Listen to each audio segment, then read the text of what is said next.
Assalamualaikum warahmatullahi wabarakatuh.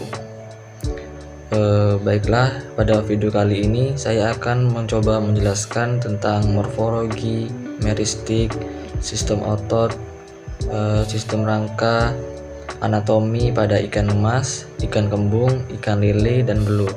Sebelum itu, perkenalkan, nama saya Rafiq Hidayat dari Prodi Pemanfaatan Sumber Daya Perikanan, Fakultas Peternakan, kelas B, dengan NIM E1E022001. Baiklah, pertama saya akan menjelaskan tentang morfologi pada Pisces. Morfologi adalah ilmu yang mempelajari bentuk luar suatu organisme. Bentuk luar dari organisme ini merupakan salah satu ciri yang mudah dilihat dan diingat dalam mempelajari organisme. Morfologi ikan terdiri dari caput atau kepala, trachus, badan, dan kauda ekor. Adapun morfologi dari ikan mas yaitu bentuk tubuhnya pipih, bentuk mulut, tabung, letak mulut, terminal, sistem integrumennya sisik dan lendir, bentuk sisik siloid, bentuk ekor pointed. Selanjutnya morfologi ikan lele. Ikan lele bentuk tubuhnya anguilliform, mulutnya trompet, letak mulutnya di bagian terminal, letak sungut di bagian hidung dekat bibir, sistem integrumennya lendir, bentuk ekor rounded.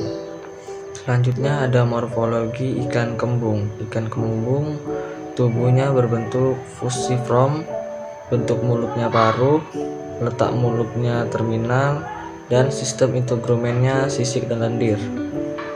Selanjutnya morfologi pada belut. Bentuk tubuh belut yaitu anguilliform, kemudian letak mulutnya subterminal. Selanjutnya ada morfometrik dan meristik. Morfometrik merupakan ukuran bagian-bagian tertentu dari struktur tubuh ikan. Yang pertama, struktur morfometrik pada tubuh ikan mas. Panjang ikan mas 38,5 cm, panjang bakunya 32,5 cm, panjang kepala 8 cm, panjang di depan sirip dorsal yaitu 14 cm, panjang batang ekor 6,5 cm, panjang hidung 1 cm. Panjang ruang antara matanya 1,5 cm, panjang kepala di belakang mata 4, cm, panjang kepala di depan mata 2,5 cm, panjang antara mata dengan operculum yaitu 4,5 cm, panjang rahang atas 3 cm, panjang rahang bawah 3 cm, panjang dasar sirip dorsal adalah 15,5 cm, panjang dasar jari-jari keras sirip dorsal 11,5 cm, panjang dasar jari-jari lemah sirip dorsal 4,5 cm, panjang dasar sirip anal 5 cm, panjang jari-jari keras sirip anal 2 cm, panjang jari-jari lemah sirip anal 2,5 cm, panjang sirip pectoral 5,5 cm, panjang sirip ventral 5,3 cm, tinggi di bawah mata 3 cm, tinggi badan 20 cm, tinggi batang ekor 12,5 cm, tinggi kepala 5,5 cm, tinggi kepala, tinggi pipi 1,5 cm, tinggi sirip dorsal 4 cm, tinggi sirip anal 5 cm, lebar badan 11,5 cm, lebar kepala 6 cm, lebar mata 1,5 cm, lebar bukaan mulut 3 cm, panjang dasar jari-jari keras 4 cm, panjang dasar jari lemah sirip ventral 1 cm.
Baiklah, pembahasan berikutnya adalah sistem rangka pada ikan.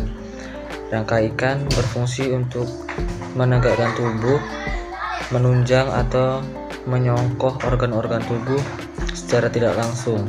Rangka menentukan bentuk tubuh ikan yang beraneka ragam. Tulang-tulang yang membentuk sistem rangka berkaitan dengan sistem otot serta mengalami evaluasi seiring dengan berjalannya adaptasi kedua sistem tersebut terhadap lingkungan secara terus-menerus. Rangka pada ikan terdiri dari 3, yaitu tulang lawan, tulang sejati, dan tulang rawan dan tulang sejati. Rangka ikan terdiri dari 3, yaitu rangka aksial. Rangka aksial merupakan rangka yang memberikan bentuk dasar tubuh ikan. Rangka ini terdiri dari tulang tenggorokan, tulang punggung, dan tulang rusuk. Selanjutnya ada rangka visceral. Rangka visceral terdiri atas struktur tulang yang menyokong insang dan mengelilingi tekak. Struktur ini terdiri atas 7 tulang lengkung insang. 2 lengkung insang pertama menjadi bagian dari tulang-tulang tenggorokan, sedangkan yang 5 lainnya berfungsi sebagai penyokong insang. Yang terakhir ada tulang apendikular. Rangka apendikular mencangkup semua tulang sirip dan peletakannya. Ikan mempunyai 5 macam sirip, yaitu sirip pektoral, dada, sirip ventral, perut, sirip dorsal, punggung, sirip anal, sirip dubur, dan sirip kaudal ekor. Dalam melakukan pergerakan dan menjaga keseimbangan tubuhnya, ikan menggunakan sirip-siripnya. Namun selain sebagai alat gerak dan keseimbangan tubuh pada beberapa jenis ikan, sirip mempunyai fungsi tambahan atau berupa fungsi tambahan tersebut misalnya sebagai alat peraba. Selanjutnya saya akan membahas tentang anatomi. Anatomi adalah ilmu yang mempelajari tentang bagian-bagian organ tubuh hewan beserta fungsinya. Dalam pengamatan anatomi hewan, diperlukan adanya pembedahan untuk mengetahui lebih jelas sistem organ pada hewan tersebut, khususnya organ sistem pencernaan, reproduksi, dan pernapasan. Pada betina disebut gonad dan pada ikan jantan disebut testis. Gelembung gas merupakan organ yang berbentuk kantong yang berisi gas CO2, O2. Gelembung gas juga sering disebut juga dengan gelembung renang karena fungsinya sebagai organ hidrostrik yang berperan untuk mempertahankan posisi ikan dalam suhu kolam dan untuk naik turunnya suhu dalam kolam. Kantong pernapasan atau gas gelembung terletak pada samping saluran pencernaan, tepatnya di antara usus dan ginjal. Saluran pencernaan ikan bila diurut secara berurutan dari awal, makanan yang masuk ke dalam mulut sampai ke proses pencernaan, dan selanjutnya sisa-sisa makanan yang dicerna dibuang dalam bentuk feses atau kotoran. Organ pencernaan terdiri atas mulut, rongga mulut, teka, kerongkongan, lambung, pilus, usus, dan anus. Selanjutnya, sistem otot pada Pisces. Otot merupakan sistem organ tubuh yang mempunyai peran sentral dalam gerak ikan. Dilihat dari struktur hidrolisnya, ikan mempunyai 3 macam otot, yaitu otot bergaris, otot licin, dan otot jantung. Otot bergaris mencakup sebagian besar otot badan dan ekor. Selain itu juga terdapat pada rahang dan sirip. Otot bergaris bila dilihat secara keseluruhan, otot bergaris di seluruh badan ikan terdiri atas kumpulan blok otot. Tiap-tiap blok otot dinamakan myotom. Pada waktu embrio dinamakan myomet. Otot licin adalah otot yang tidak bergaris dan bekerjanya di bawah rangsangan otak. Otot jantung berwarna merah tua. Warna ini berbeda dengan otot bergaris yang berkisar antara warna putih sampai warna merah jambu, tergantung kepada spesies ikan. Baiklah, sekian video dari saya.